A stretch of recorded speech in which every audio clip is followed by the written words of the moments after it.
In the heart of Judea, during the reign of King Herod, lived a devout couple named Zechariah and Elizabeth. They were both descendants of Aaron, the priestly tribe, and their lives were marked by unwavering faithfulness to God. Zechariah served as a priest in the temple, and Elizabeth, a woman of noble character, managed their home with grace and piety.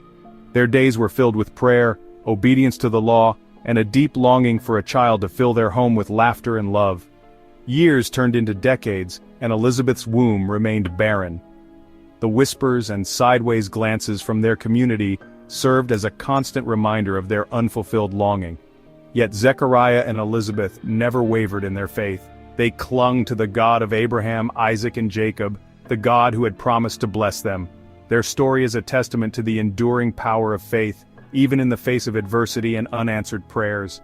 It is a story that speaks to the deepest longings of the human heart and the unwavering faithfulness of our God. Despite the pain of childlessness, Zechariah and Elizabeth continued to serve God diligently.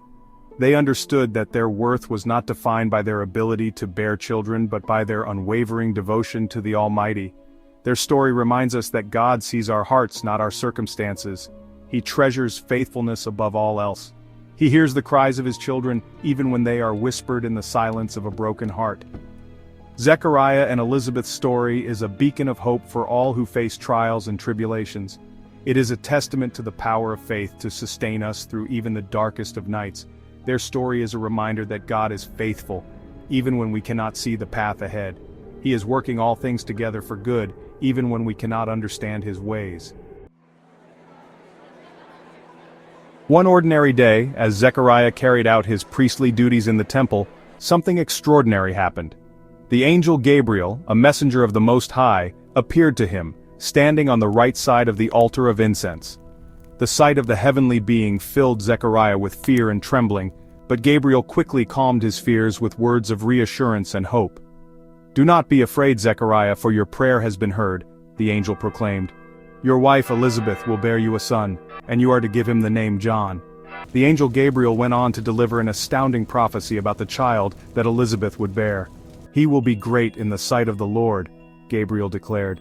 "He will be filled with the Holy Spirit even before he is born, and he will turn many of the people of Israel to the Lord their God." Gabriel further revealed that John would go on to prepare the way for the coming Messiah, the one who would save his people from their sins. Overwhelmed by both joy and disbelief, Zechariah struggled to comprehend the magnitude of the angel's words. "How can I be sure of this?" he asked, his voice trembling with a mixture of doubt and anticipation. "I am an old man, and my wife is well along in years." Zechariah's question was not one of defiance but of human frailty, a natural response to a promise that seemed impossible. He had lived with the reality of his wife's barrenness for so long that the thought of fatherhood at their age seemed beyond comprehension. Gabriel, with infinite patience and understanding, responded to Zechariah's doubt. "I am Gabriel," he declared. "I stand in the presence of God, and I have been sent to speak to you and to tell you this good news. And now you will be silent and not able to speak until the day this happens, because you did not believe my words, which will come true at their appointed time." With those words, Gabriel vanished from sight, leaving Zechariah speechless and filled with awe. Meanwhile, Elizabeth, unaware of her husband's encounter with the angel Gabriel, rejoiced in the miracle that was taking place within her own body. As the weeks turned into months, she felt the first stirrings of life within her womb.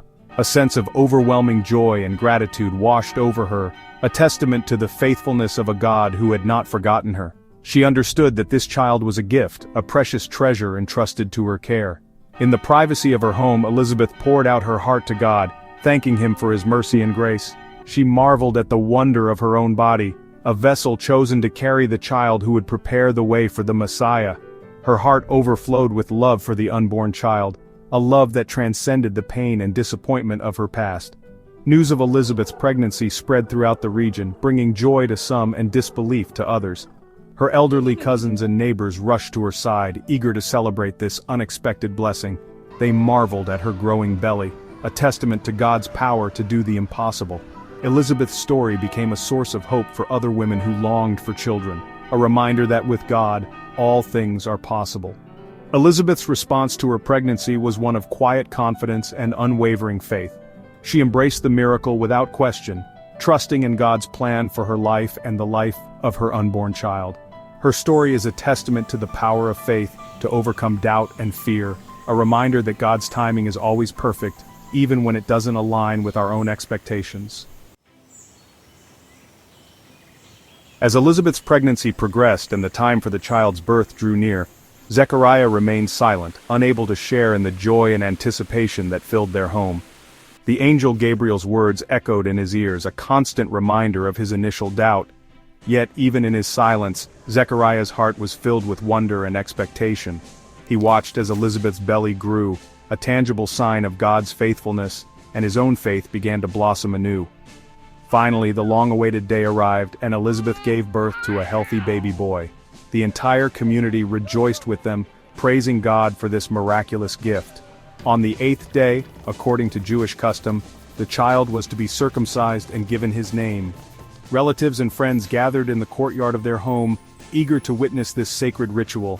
They assumed naturally that the child's name would be Zechariah, after his father. Imagine their surprise when Elizabeth, with a voice filled with conviction, declared that her son's name would be John. The crowd murmured in confusion, questioning Elizabeth's choice of name. No one in their family line bore that name. It was then that Zechariah, for the first time since his encounter with Gabriel, found his voice. Taking a small wax tablet, Zechariah wrote down the name John. Instantly, his tongue was loosed, and his voice returned, stronger than ever before. He erupted in praise, his heart overflowing with gratitude and awe. Zechariah's sudden ability to speak served as a powerful confirmation of God's faithfulness to his promises. The crowd, astonished by this miraculous turn of events, recognized that the hand of God was upon this child. If you are in season of waiting, trust that God hears your prayers. If you found this message encouraging, share with someone today.